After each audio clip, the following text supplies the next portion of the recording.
Vous m'avez coiffé, je l'ai dit. Que disent les journaux? Les journaux, nous sommes au cœur du tri-hebdomadaire La Météo de Dieudonné Vin qui a choisi effectivement de livrer son regard sur une actualité relative à la coopération humanitaire avec le Cameroun qui a reçu 1,6 milliard de francs CFA en céréales de la Chine. C'est justement le titre choisi par Dieudonné Vin en page 3. On le constate à l'écran. Coopération humanitaire avec le Cameroun qui reçoit plus d'1,6 milliard de francs CFA en céréales de la Chine.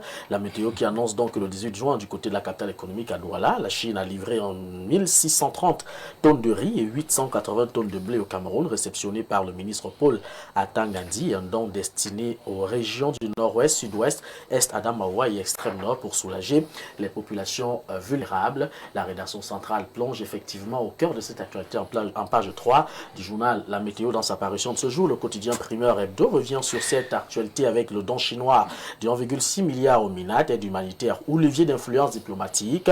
Le journal de Marie-Serge Zakouda a donc choisi en tout cas de s'attarder sur cette actualité et s'interroge à voix haute. Geste de solidarité des intéressés aux nouvelles manœuvres de la diplomatie de Pékin pour consolider son influence au Cameroun. Interrogation qui trouve certainement réponse dans l'apparition du quotidien Premier Hebdo en une ce jour. Le quotidien Info Matin déroule le tapis rouge quant à une autre actualité relative à René Emmanuel Sadi, le porte-parole du gouvernement qui revient sur Paul Biya en Suisse, mais pas dans un hôpital. Le ministre de la Communication donc sort l'artillerie lourde pour démentir les rumeurs de séjour médical du président en Suisse. Selon lui et selon le gouvernement, c'est du faux et c'est archi faux. Signé donc Jeune Afrique, Info Matin rebaptise gentiment Jeune Afrique. Je rappelle que le fric ici est écrit avec FRIC. Il faut donc en gros dire que oui, le président est en Suisse, mais non, il ne fait pas la tournée des hôpitaux suisses. Le gouvernement joue la carte du démenti rapide et de la contre-attaque médiatique.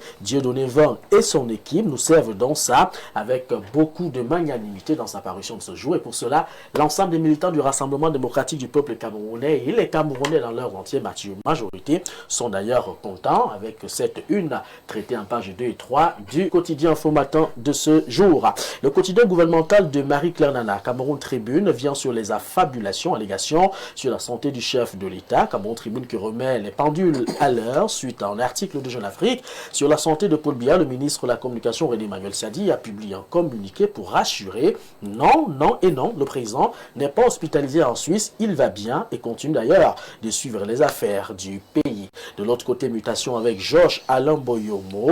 Mutation joue la carte de l'ironie. Stéphane Barga, vous pouvez le constater à l'écran avec ce titre particulier. Paul Biya à la santé avec cette exclamation. À la santé ou à la santé? À la santé, vous constatez. Stéphane Barga, pour répondre justement au démenti du gouvernement sur le séjour médical de Paul Biya en Suisse, le journal qui rapporte que le ministre René Emmanuel Sadi a donc qualifié les rumeurs de fausses et affirme donc que le président va très bien, travaille d'ailleurs depuis Genève et rentre dans les tout prochains jours. De l'autre côté, Réalité Plus de Paul Ngouari qui dit monte au créneau pour défendre la version officielle contrairement à Jeune Afrique. Paul Biya ne serait pas hospitalisé en Suisse mais en visite privée en Europe où il travaillerait sans arrêt pour le Cameroun. Le journal donc dans sa parution reprend le démenti cinglant du ministre René Emmanuel Sadi et en rajoute d'ailleurs une couche avec un franc que Jeune Afrique aille d'ailleurs se faire voir ailleurs. C'est donc l'actualité traitée en première une, comme vous le constatez à l'écran, Stéphane Barga. De l'autre côté, avec la nouvelle expression de ce jour, la nouvelle expression revient donc sur l'action en justice de Issatiro Mabakari, le président du FSNC devant le tribunal judiciaire de Paris.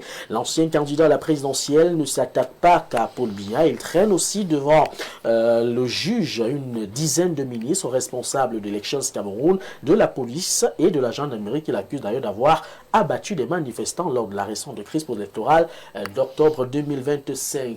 Jean-François Chanon, à travers le messager, revient sur le Social Democratic Front et parle de ce renforcement d'état de droit. Le messager met donc en avant sa parution à la sortie du SDF sur la nécessité de renforcer l'état de droit au Cameroun. La une s'ouvre sur une image du parti et un appel très clair, remettre les institutions sur les rails.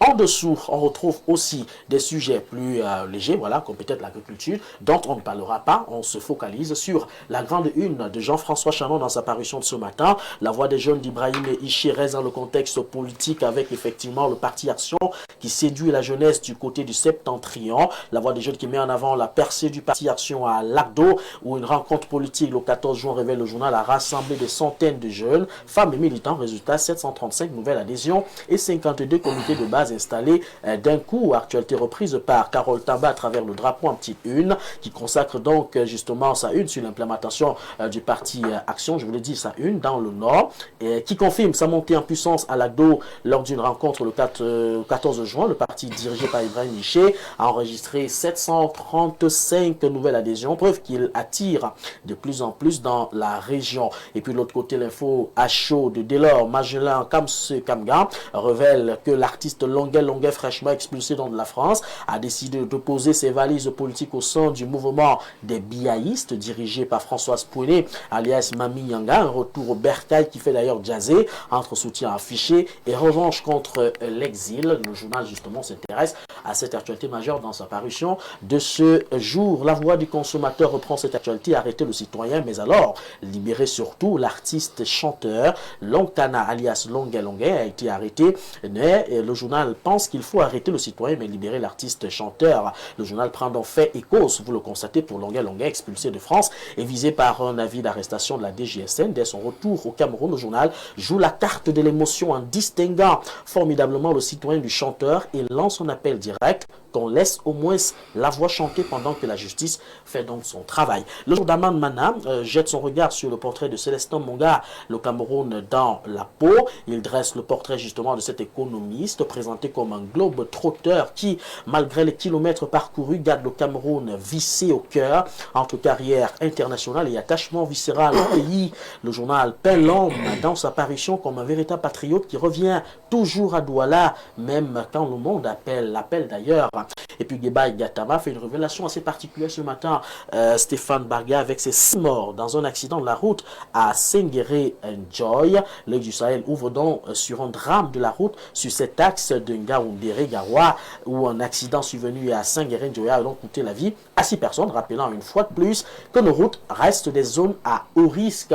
L'avenir des différents colocaux vient effectivement sur cette révélation partagée par le ministre de l'Eau et de l'Énergie, Gaston Lindoué Somba, lors de cette communication face à l'ensemble des médias. Il dit surtout que tout le monde devra payer sa facture d'électricité. L'avenir qui annonce dans la ligne dure du gouvernement, fini les impayés, même l'État désormais va régler ses factures. Lors d'une conférence de presse, je l'ai dit, tenue à Yaoundé le 18 juin dernier, les ministres de la Communication et de l'Eau et de l'Énergie ont prévenu que tous les usagers, des ménages aux grandes entreprises en passant par les administrations, devront désormais s'acquitter de leurs dû pour sauver le secteur électrique. Le drapeau revient justement à cette actualité en petite une. Avec l'énergie électrique, l'État impose la discipline. L'État sort dans le bâton pour remettre de l'ordre dans le secteur électrique.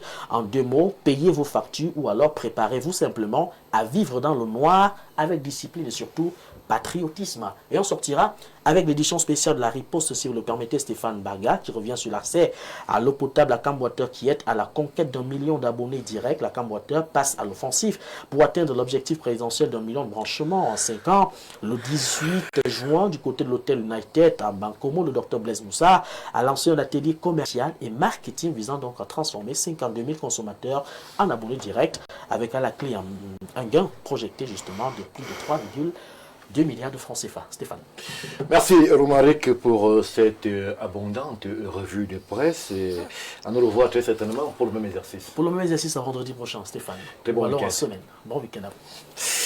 Mesdames, Messieurs, on va reprendre de façon express le déroulé de cette superproduction du Grand Soir. Docteur Badjek, je me tourne vers vous puisqu'il y a une actualité qui a beaucoup fait réagir, notamment Info Matin, sur cette sortie de Jeune Afrique. François Soudan et sa rédaction estiment que le président Paul Biya aurait quelques soucis de santé et la presse, avec en premier lieu le gouvernement de l'État du Cameroun, réagit pour opposer un démenti ferme. Bien, je voudrais déjà vous dire que tous les événements, toutes les situations du pays, de quelque domaine que ce soit, lorsqu'ils laissent une certaine opacité, eh bien ça laisse libre cours forcément à toutes les interprétations, à toutes les spéculations. Oui. Et la communication n'a jamais été celle de ne pas informer. Il faut être capable d'être à la page de l'information et dire ce qu'il y a. Aujourd'hui, nous en stratégie, nous n'allons pas discuter sur les rumeurs, nous discutons sur le factuel. Il y a eu Jeune Afrique, c'est son droit de de dire ce qu'il veut, Oui. n'est-ce pas? Et il y a la communication gouvernementale qui a riposté et qui a dit ce qu'il est. Mais parfois, docteur, en stratégie, vous dites, mais on a l'impression que on subit justement ces informations-là, c'est-à-dire on n'a pas une proactivité qui permet à ce que tout de suite on puisse juguler. Parfois, c'est je ne vais pas dire fake, mais c'est des informations sulfureuses, on peut le dire comme ça, et à chaque fois, il faut que le ministre de la Communication, porte-parole, réagisse après que l'information est distillée, avec tous les effets pervers qu'il peut y avoir autour. C'est justement ce que je suis en train de décrire aujourd'hui. Il faudrait être capable de battre les anciens canons, si on peut dire ça comme ça, de la communication. Vous avez un audimat aujourd'hui qui penche énormément sur les réseaux sociaux en occupant près de 82%, n'est-ce pas, en termes de pourcentage.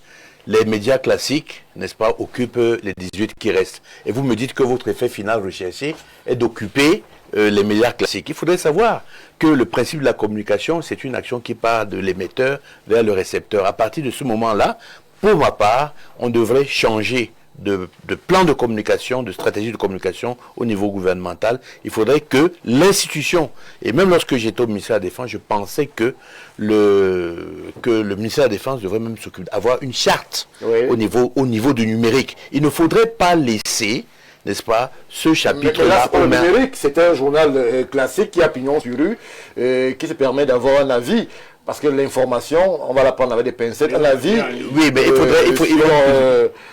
faudrait voir comment ça se fait, hein. C'est-à-dire qu'au niveau de son architecture, on donne une information et puis après, ça va laisser libre cours à toutes les spéculations possibles au niveau du numérique. C'est de ça qu'il est question. Il faut être capable d'entrer là où il y a la densité de la communication. Il ne faut pas avoir peur.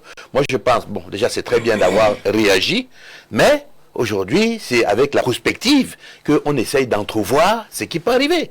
Le chef de l'État est parti, il y a eu des rumeurs qui étaient déjà alimentées en dessous, et il fallait être capable déjà en anticipation de contrer ce genre de rumeurs-là. Bon, aujourd'hui c'est bien, il n'y a pas d'absence au niveau de cette communication gouvernementale, et nous, en stratégie, qu'est-ce que nous allons faire? Nous allons étudier de manière factuelle ce que nous avons sur la main. Nous avons un ministre de la Communication qui a opté sur l'une des 3 stratégies de communication qui existent, c'est-à-dire le déni, le projet parallèle, ou alors l'acceptation.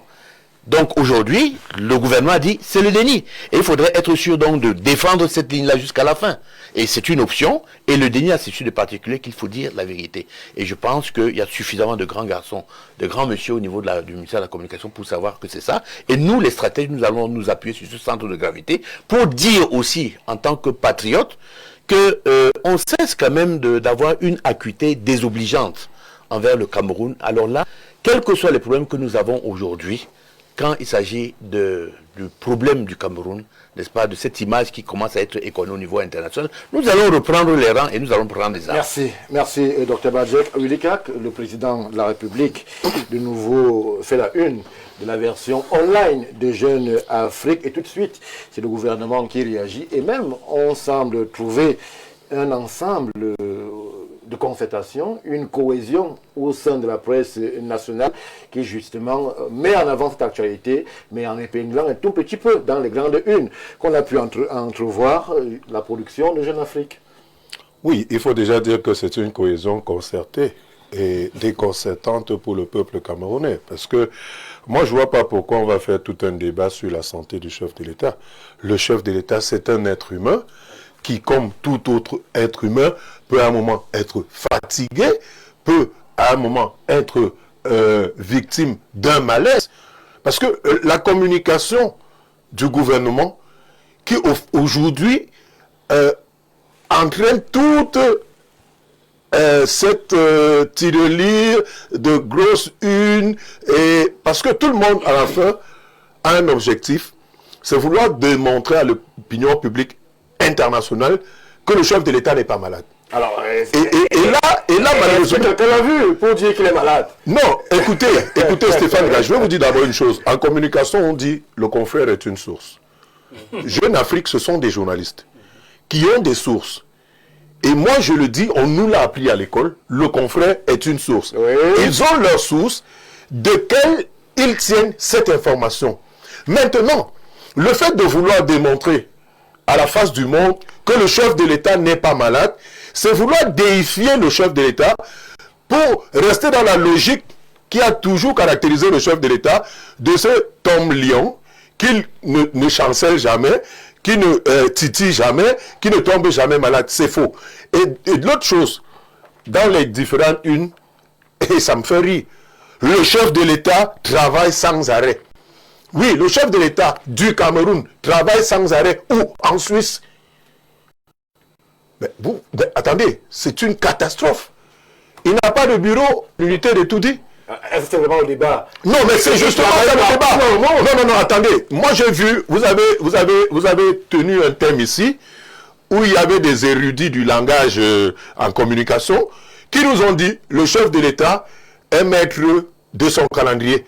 Mais je voudrais vous rappeler que le chef de l'État est à la tête d'un État, parce que c'est le peuple souverain qui lui a donné ce quitus d'être à la tête de cet État au travers d'une élection.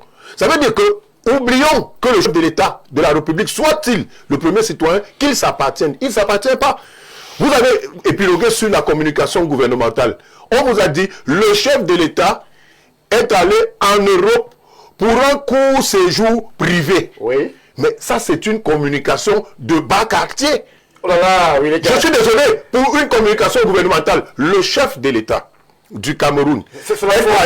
Non, attendez, monsieur Mbarga, nous parlons français.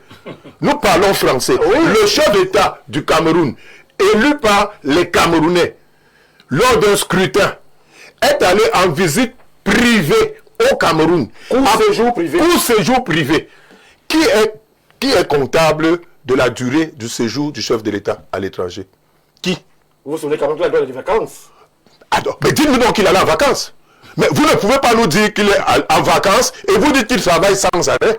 Monsieur, la vacance, ça veut dire quoi? C'est que je m'en vais me reposer. Et donc, du coup, je ne travaille pas. Mais je vous rappelle que cette visite intervient au lendemain d'un discours du chef de l'État qui a promis au peuple camerounais, qui est souverain, la nomination d'un vice-président et un remaniement ministériel. On en parle, on en parle. Et là, il y a un problème. On en parle. Monsieur le maire, Sylvestre Niek, c'est vrai que les avis sur la question peuvent diverger, mais le fond pourrait rester le même. Jeune Afrique jette un pavé dans la mare en épiloguant sur la santé du président. Willy peut-être est relais d'une opinion qui pense qu'il faudrait mieux communiquer lorsque il y a ce type de déplacement autour du président. Mais on a quand même le droit de se poser la question, Jeune Afrique est-il dans son rôle lorsque à chaque battement de cils, c'est une grande une sur le Cameroun, c'est le président qui est blocardé quasiment, on évoque ci et ça autour de la santé du président. Est-ce que le président de la République du Cameroun n'est pas un humain qui peut tomber malade, qui peut se fatiguer, qui peut avoir un moment de repos, qui peut avoir un moment de recul? Et est-ce que c'est aujourd'hui qu'on connaît la préférence, les préférences du canton suisse, des cantons suisses du président Paul Biya? Est-ce un mystère qu'il faut amplifier avec des unes telles que Jeune Afrique le fait aujourd'hui? Stéphane Baga, c'est vous-même qui avez amplifié la une de Jeune Afrique. Ça, c'est clair. C'est ça, c'est vous le problème. C'est clair. C'est vous le problème. C'est le gouvernement qui en parle. Non, vous aussi. Moi, ce qui me gêne, c'est que j'ai beaucoup de ça pour le ministre a dit. C'est quelqu'un de très tempéré. C'est le respect que j'ai pour lui qui m'embête. S'il était un attaquant, j'aurais tiré boulet au sourire. Attention, Atanga dit c'est le ministre de l'administration territoriale au Je vous Cameroun. dis que le respect que je dois à ça m'empêche de tirer fort sur lui. Mais j'ai dit, il faut éviter de dire ce qu'on ne peut pas défendre. Lorsqu'un homme part de son pays pour un court séjour privé dans notre pays, il fait quoi? Qu'est-ce qu'il fait? Vous posez la question au cabinet civil. Nous, on senti un communiqué qui annonce le départ du président de la République. Être en consultation dans un hôpital est un crime. Et si on a 93 ans, on a droit à se consulter un médecin. Est-ce qu'on vous a dit que le président est en consultation, monsieur le maire? Non, j'ai dit ceci. On n'a pas dit que le président est mourant non plus. Alors, On a dit que le président est dans une clinique. Et ce n'est pas très faux. J'ai dit que c'est normal que le président se soigne à son âge. Lorsqu'on a 93 ans, Stéphane Balga, quel que soit ce qu'on est dans la vie, ce qui est intéressant, c'est bien manger, bien dormir, se soigner. C'est vrai pour tout le monde. Maintenant, vouloir dire le contraire, que vous ne pouvez pas aller jusqu'au bout. Si demain vous avez la preuve que le président est effectivement dans un hôpital, faites quoi? On a vu le président est couché, mais elle a l'hôpital pour lui, c'est normal. Donc cette ligne de défense, qui me semble être, comme il dit, le déni, ne tient pas. Je pense qu'on aurait pu dire qu'il est normal que le président se soigne lorsqu'il est en cours sujet privé, mais que malgré ça, il tient la République. Il travaille. Travailler, c'est autre chose. On ne peut pas être en vacances et travailler. On ne doit pas. Il n'y a pas un homme. Le président ne va pas dire qu'il est en vacances. Le communiqué dit c'est cours privé. Stéphane Barga. Les gens veulent montrer que le président ne sait pas ce qu'il fait. Si le président veut travailler, il a l'espace et tout pour travailler au Cameroun. S'il se déplace, il fait autre chose en travaillant. Et pas l'inverse. Il fait autre chose en travaillant. C'est-à-dire que malgré qu'il puisse aller à l'hôpital, qu'il puisse voir la famille, qu'il puisse voir les amis et tout, il doit continuer à travailler parce que le peuple camerounais lui a donné du travail. Merci. Mais dire qu'il travaille tout le temps, même lorsqu'au Cameroun, il doit travailler tout le temps. Il travaille à 23 heures, à minuit, à 2h, 5h du matin. Non. Le président a été un être humain normal qui a droit à un repos de temps en temps. Maintenant, défendre qu'il n'est pas à l'hôpital, il n'est pas malade, c'est une ligne qui ne tiendra pas longtemps. Parce que malheureusement, Stéphane Baga, lorsque vous voyez le président aujourd'hui, vous l'avez vu il y a 20 ans, vous voyez la différence? Elle est nette. Oui. Nous avons vu le président recevoir en 85 un pape, présenter ses équipes gouvernementales. Nous l'avons vu ce dernier temps, où on présente à sa place. C'est normal. De 85 à 2026, ça fait quand même du temps. Le président, il faut le respecter, c'est un être humain normal, à qui il faut laisser le soin de s'occuper de lui. Lorsque vous voulez absolument le mettre, parce que si Jeune Afrique titre que le président à l'hôpital, quel est même le problème? Quel est le problème? Lorsque le président vous dit que vous volez, vous ne le titrez pas. Merci, monsieur le maire. On ne va pas faire tous les débats. Non, Professeur Bilois, je me tourne vers vous. C'est vrai que la sortie gouvernementale a été amplifiée par une des confrères qui, justement, essaye de dire ce que Jeune Afrique n'aurait pas dû dire ou n'a pas dit, que le président est en course toujours privé du côté de la Suisse. Comment est-ce que vous, citoyens camerounais, vous percevez ces intrusions de la rédaction de François Soudan sur des questions qui parfois ne relèvent pas d'une actualité extraordinaire? Dit que le président, et monsieur le maire le disait, est à l'hôpital. Est-ce que c'était un mystère?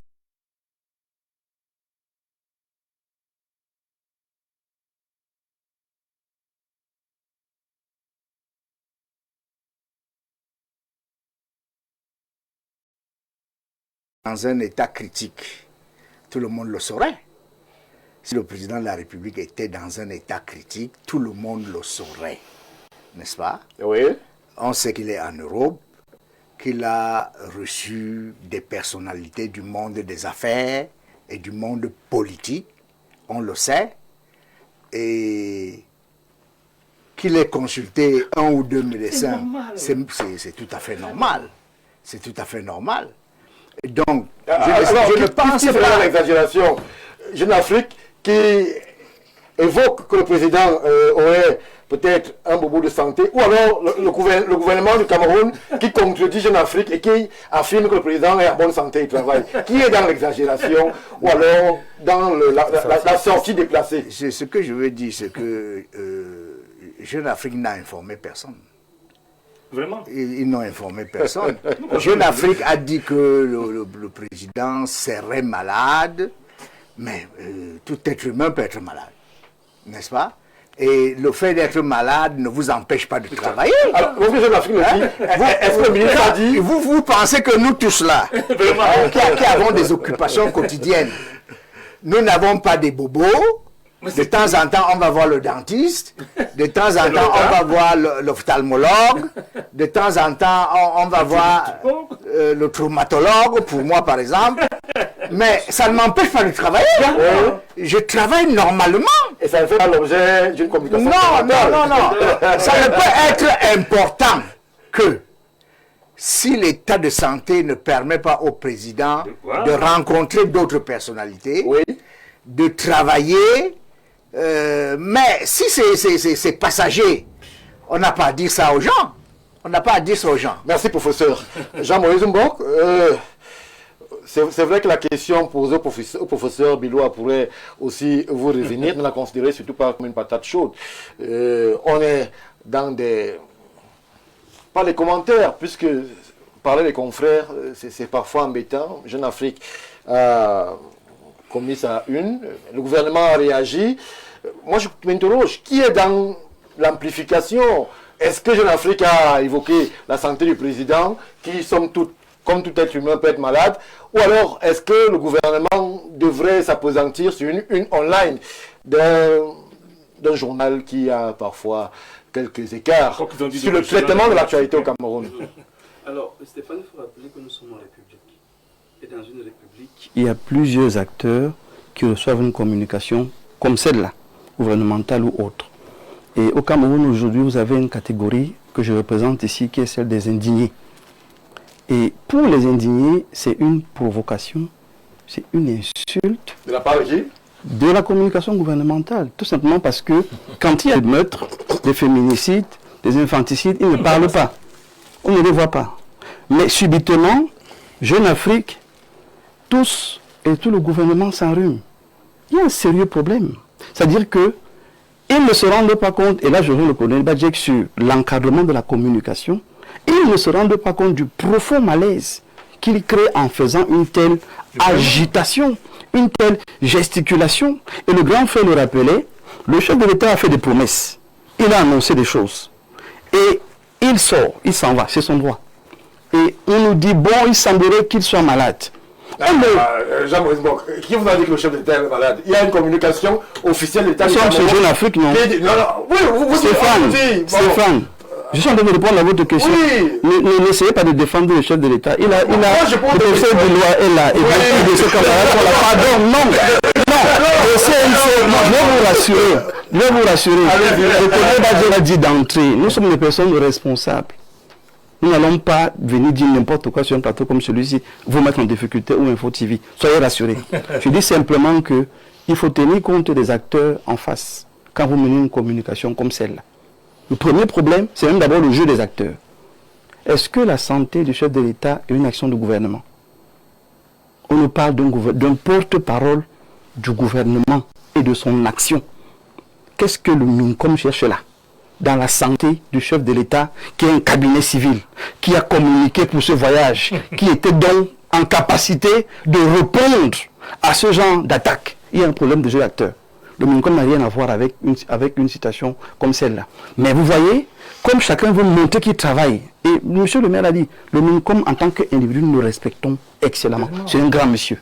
C'est un grand homme. Pour moi-même, il fait partie des candidats à la vice-présidence. Pour vous dire combien je le respecte. C'est un grand homme. Mais là, il y a un problème de jeu d'acteurs. La communication gouvernementale n'a rien à voir avec ce qui se passe au cabinet civil. Il faut à un moment donné qu'on encadre les choses. Dans le monde entier, la présidence a un service de communication. Le porte-parole de la... Il a enrhumé. Voilà, le porte-parole de la présidence de la République devrait exister au Cameroun. Vous voyez, comme on aime la cacophonie, on aime l'amalgame, on aime entraîner les gens sur le dilatoire, parce que le vrai sujet est une patate chaude.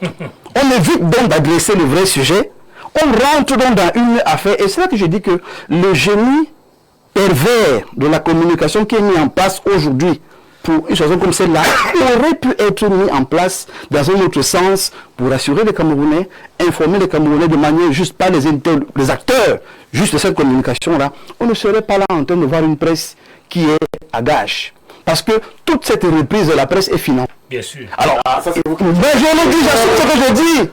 Mais Stéphane, j'assume ce que je dis.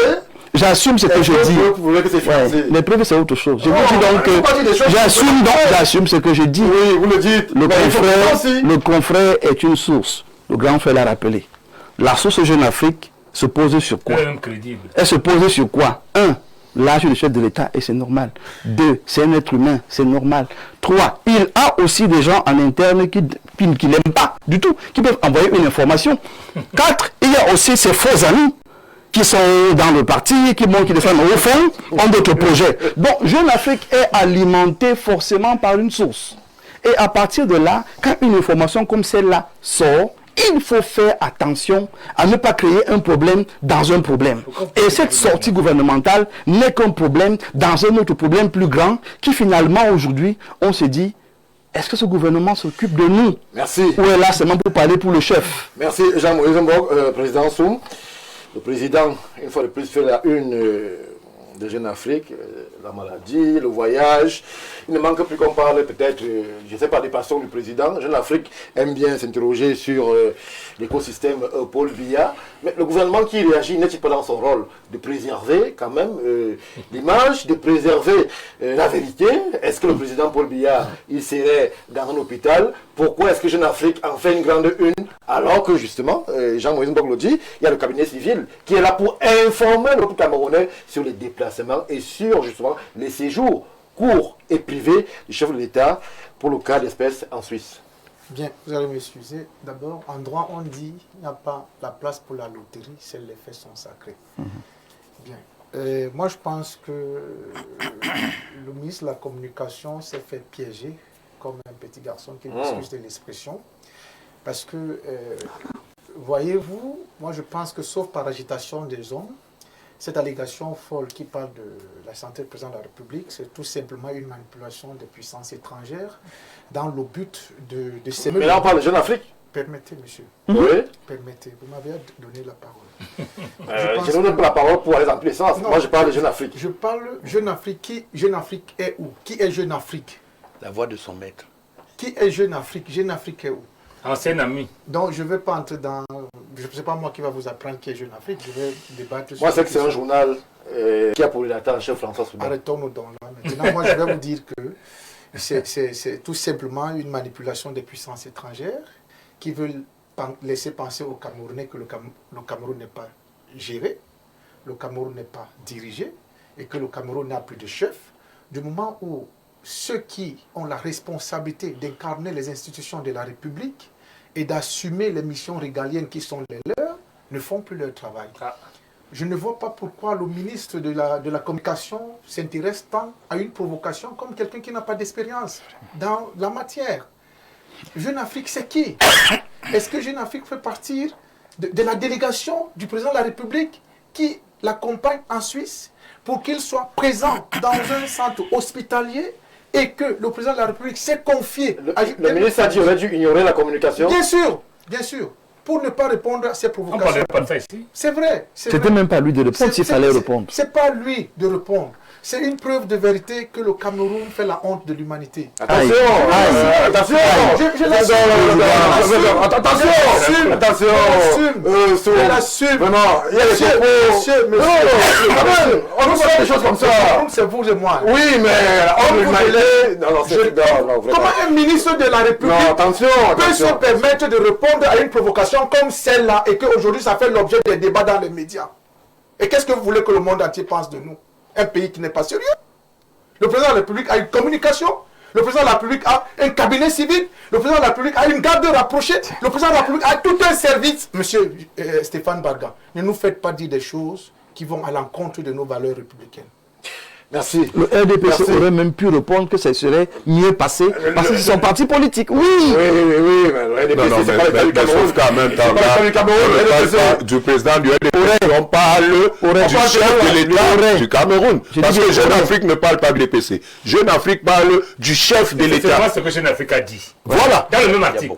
Il y a beaucoup de choses. Autant de choses. il y a beaucoup de choses. Écoutez, moi j'ai souvent pour habitude, si vous permettez en quelques mots, j'ai souvent pour habitude, chez nous on dit souvent que c'est pas parce que votre voisin a joué le tam-tam que vous allez jouer le tambour. Parfois le silence est d'or. On le dit souvent. Ouais. Parce que... Non, je dis simplement une chose, c'est que la communication du ministre de la Communication est déconcertante. Elle est déconcertante, elle est même maladroite. Parce que vous voulez montrer à la face du monde que vous avez à la tête du Cameroun un homme qui peut être malade. Un dinosaure, un extraterrestre, un bison. C'est un être humain, Monsieur Biya, comme vous et moi. Donc il peut être sujet à un malaise, à une fatigue. Et donc, le professeur Bilois le disait, chacun d'entre nous aussi à un moment va se faire ausculter pour X ou Y chose. Et d'ailleurs même qu'il est conseillé à tout un chacun de temps à temps de faire ce qu'on appelle le check-up, pour savoir quel est son état de santé. Effectivement. Pour savoir de quoi je dois me nourrir, de savoir ce que je dois avoir comme activité physique au quotidien. Mais maintenant qu'on en fasse tout un ramadan, et Et dans ce ramdam, nous avons des confrères qui sont maladroits, qui vous disent par exemple, et ça c'est dans on fait dans la boîte désormais, le chef de l'État travaille sans arrêt. C'est quoi? C'est le robot? C'est l'automate. Merci. Je